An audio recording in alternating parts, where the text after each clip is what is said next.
I found out what my family really thought of me from a hospital bed. 6 weeks earlier, I had given birth to a daughter. Then a truck ran a red light, and I woke up with 3 broken ribs, a punctured lung, and a cast on my right arm. My husband, Leo, was in Seattle 6 hours from getting home. Someone had to care for our newborn that night, and my mother lived 20 minutes from the hospital. She said no. She told Leo one sentence, and that sentence is the reason you are here. Your sister never has these emergencies.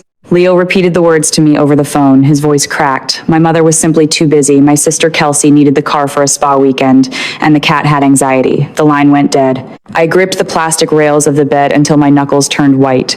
I swallowed hard and stared at the ceiling.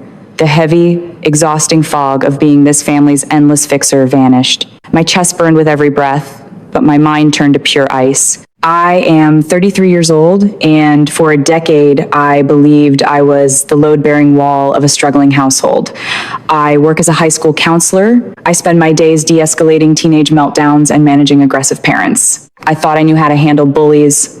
I just never realized the biggest one shared my last name. The next morning, my mother, Brenda, walked into my hospital room. She wore a perfectly pressed beige cardigan and carried a designer handbag. She did not ask about my punctured lung. She did not ask if I was in pain. A nurse stepped in to check my vitals, and Brenda immediately produced a fragile, tearful smile. She patted my foot, performing the role of the devastated matriarch flawlessly. The nurse offered me extra painkillers and spoke to me like a frightened child. I took a slow, shallow breath. I lowered my voice to the exact, steady pitch I used to calm a furious high school senior. I told the nurse I was managing, outlining my pain scale with absolute precision. The nurse blinked, nodded respectfully, and stepped out. The second the door clicked shut, Brenda's fake smile evaporated. She checked her watch. She said she had errands to run, complaining about traffic. I closed my eyes, letting my breathing slow, pretending the medication had pulled me under. Through the slit of my eyelids, I watched her. She did not leave right away. She walked over to the small closet where the nurses had placed my belongings. She opened my purse. Her manicured fingers dug through the leather compartments. Pulling out my emergency credit card, she slipped it into her pocket, patted her hair in the mirror, and walked out. My heart hammered against my ribs, but my hands remained perfectly still. They broke me down emotionally for years, but today, they handed me the hammer. 2 hours later, my phone vibrated on the tray table. It was Leo. He had just landed and received a massive fraud alert on our joint emergency account. $4,500 charged to a luxury event catering company. He knew I was lying in a hospital bed. Bypassing the slow hospital security protocols, Leo simply called the vendor directly. He posed as a husband, confirming a last-minute detail for the order. The vendor cheerfully confirmed the truth. Brendan had run the card in person to pay for the catering at Kelsey's 29th birthday bash. I opened my banking app, locked the card instantly, and forwarded the vendor confirmation emails to a secure folder. The betrayal was no longer just an emotional wound. It was documented theft. With the stolen card locked, I pulled my laptop from Leo's overnight bag.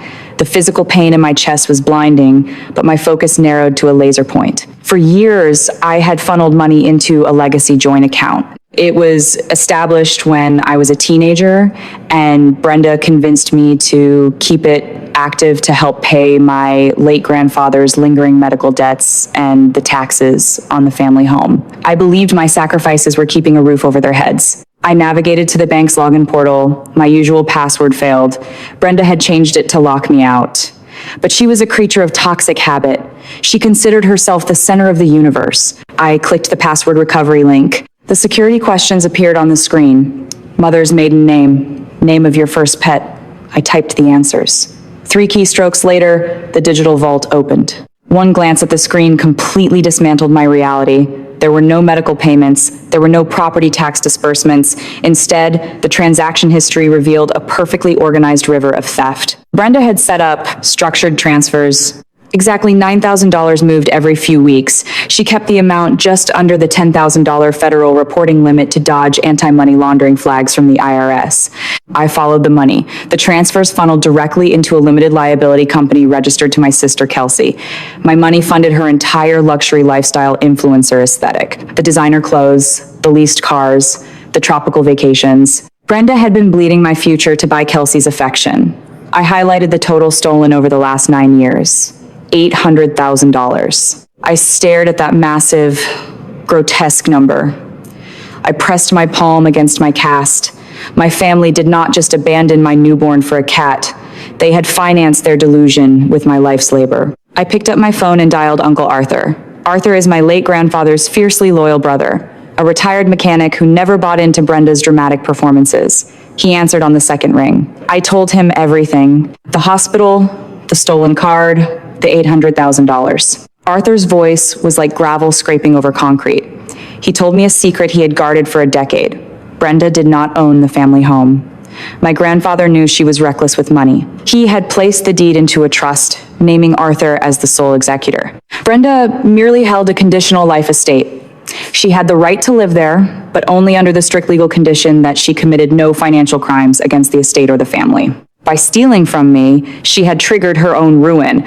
Arthur did not hesitate. He told me he was drafting a formal 30-day notice to quit. He was revoking her residency. We did not involve lawyers or file endless paperwork yet. We made a precise, surgical plan. Brenda and Kelsey were hosting the massive birthday bash the following evening. We agreed to meet there. I printed the vendor receipts. I printed the spreadsheet showing the 9-year history of the fraudulent transfers. I folded the papers neatly and slid them into a manila envelope. The trap was set. Leo drove us to the rented event space the next evening. The room glowed with string lights, packed with Kelsey's influencer friends holding champagne flutes. The catering I had unknowingly paid for was arranged on silver platters. We walked in through the heavy double doors. I still wore the hospital band around my wrist. My arm was in a sling. Brenda stood near the front, tapping a spoon against a glass. She launched into a weeping, self-congratulatory toast. She praised Kelsey's success, wiping away a fake tear as she bragged to the crowd about how the two of them managed this beautiful life entirely on their own. I stepped forward. I walked directly to the front tables. I slid my hand into the manila envelope. I pulled out crisp, color-printed copies of the caterer's email confirming the stolen credit card swipe. I stapled them to the top of the spreadsheet, highlighting the $800,000 stolen to fund the influencer business. I handed them out like party favors. The room went dead silent. Brenda's jaw dropped. The color completely drained from Kelsey's sunburned face. Sweat beaded on Brenda's forehead. She stammered, her eyes darting around the room, desperately looking for an exit. She pointed a shaking finger at me, screaming that my accident medications were making me hallucinate. Kelsey's boyfriend lunged forward, puffing his chest, trying to intimidate me into leaving. Leo stepped right into his path.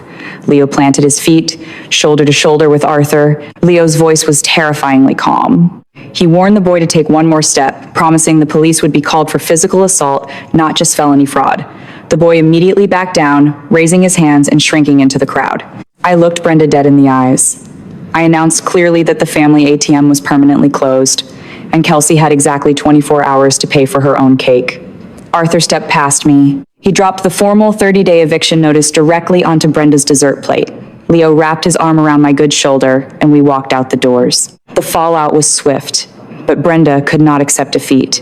Because I had locked the stolen credit card, the party caterers threatened Brenda with criminal theft of services. Cornered, panicking, and completely drunk on her own entitlement, Brenda made a fatal mistake. She left a scathing, unhinged voicemail on my phone. She threatened to call Child Protective Services and claim I was a drug-addicted, unfit mother due to my pain medications if I did not unlock Kelsey's accounts immediately.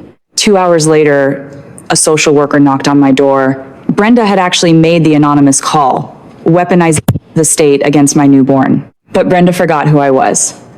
As a high school counselor, I am a mandated reporter. I work alongside the Department of Children and Family Services every single week. I welcomed the agent inside.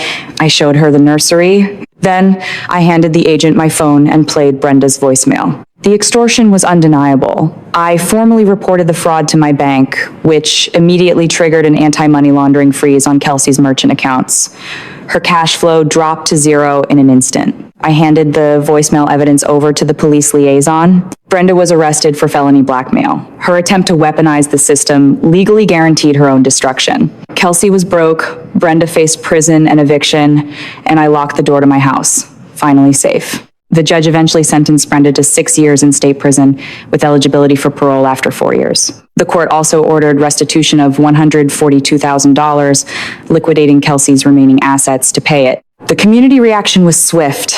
The neighbors who used to attend Brenda's extravagant holiday parties completely shunned her. Kelsey had to take a minimum wage retail job, her friends abandoning her the second the luxury dinners stopped. The empire built on my back crumbled into dust. Months later, a letter arrived in my mailbox. It had a state penitentiary return address. Brenda wrote 4 pages trying to guilt trip me. She claimed she did it all for the family. She reminded me she was still my mother. She expected a furious reply. She wanted my anger because anger meant she still mattered. I read the letter standing by my kitchen counter. I dropped it straight into the trash can. I did not reply. The silence was absolute. Today, my house is quiet, filled only with the sounds of my daughter laughing and Leo humming in the kitchen. We spend our weekends with friends who celebrate our wins and support our struggles without keeping a hidden ledger. We have a chosen family now. People who understand that respect is a baseline, not a transaction. If you are listening to this, I need to speak directly to you.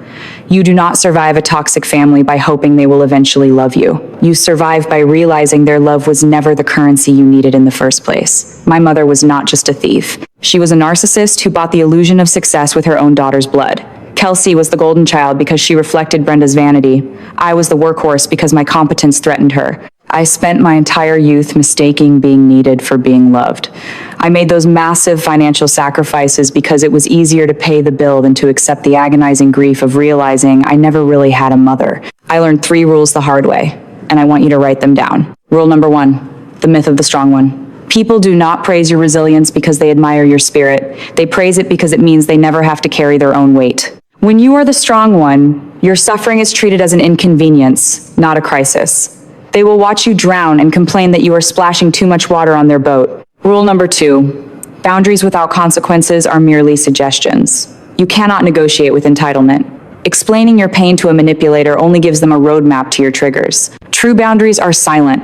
They are immediate. They are backed by undeniable action, like a canceled credit card or a served legal notice. Rule number 3, biology is not a debt. You do not owe your life, your credit score, or your child's future to the people who happen to share your DNA. The title of family is maintained through mutual respect, not extracted through guilt and hidden ledgers. Blood might explain where you came from, but loyalty determines who gets to stay in your life. If you are the load-bearing wall in your family, I want you to ask yourself a hard question tonight.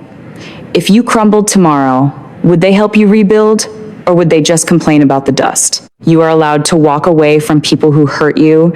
You are allowed to protect your peace.